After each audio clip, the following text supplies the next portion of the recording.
À l'époque de Mordechai et d'Esther, alayhim shalom, les Juifs se sont rassemblés le 13 Adar pour se défendre contre l'agresseur, ça veut dire tous les ennemis du Ham Israël et les alliés de Haman. Et avant le combat, ils ont jeûné pour implorer la miséricorde divine, comme on le voit dans la Gemara Megillah et dans le Shulchan Aruch au Siman 686. Et là-bas, il est mentionné que tout le Ham Israël s'est réuni pour se défendre, etc. C'est pour cela que nous avons la tradition dans toutes les communautés de jeûner le jour du Ta'anit Esther et chaque année en souvenir du miracle. Et ce jeûne se nomme le Ta'anit Esther, car c'est Esther qui l'a instauré. Et toute personne en bonne santé ne doit pas se séparer de la communauté et doit jeûner. Et n'a pas le droit de se dire « moi, je ne jeûne pas sans raison », il n'a pas le droit de faire une chose comme ça. Et nous n'avons aucune obligation de nous faire souffrir le jour de Ta'anit Esther et de nous endeuiller ce jour-là, comme pour celui, par exemple, du 17 Tammuz ou bien du 9 Av, qu'Hachem puisse amener le Mashiach, comme ça on n'a plus besoin de se mettre en deuil et de s'attrister et de jeûner.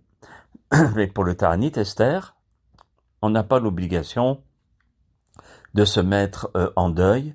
C'est la raison pour laquelle que nous serons autorisés à nous laver à l'eau chaude et d'écouter des chants même pendant le jour du jeûne, comme on le voit dans le responsable de Rav Eliyahu Salman Mani, dans Siyach Yitzhak, Siman 360, et aussi Rabbi Shlomo Zalman Auerbach dans Arichot Shlomo, page 325, et dans Ma'ayan Omer, volume 3, page 365, etc. L'obligation de jeûner commence avant le lever du jour, ça veut dire 72 minutes avant le lever du soleil, et s'achève à la sortie des étoiles, et on peut permettre 20 minutes après le coucher du soleil, et même en diaspora, on pourra le permettre, comme on le voit dans le Shulchan Aruch, au Siman 550, au Saïf 1, et dans le Sdeh Hemed, section 2, au Siman 2.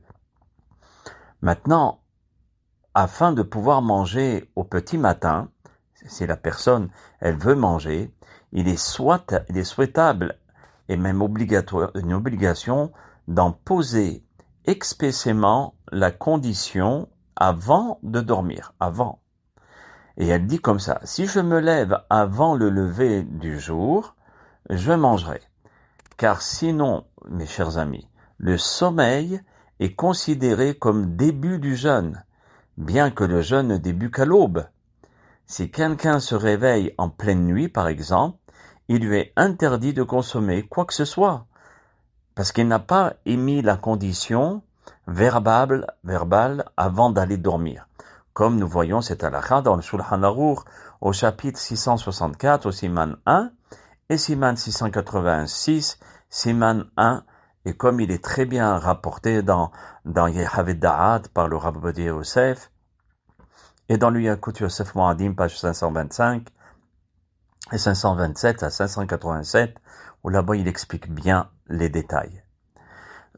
Par contre, comme je vous ai dit, comme c'est un jeûne qui est léger, alors le jour du Ta'anit Esther, nous serons autorisés à nous laver déjà, nous laver à l'eau chaude, d'aller au mikvé, de se oindre, de se parfumer, de mettre du parfum, de mettre des chaussures en cuir, d'avoir des relations intimes avec son épouse et d'écouter des chants, car nous n'avons aucune obligation de se mettre en deuil ou de souffrir le jour du Ta'anit Esther, du jeûne d'Esther, contrairement aux autres jeûnes, comme il est mentionné dans la Gemara Ta'anit 13a et dans le Bet Yosef au nom du Ramban, dans le Torah Adam, et aussi dans le Shulchan Aruch au chapitre 650, Siman 2.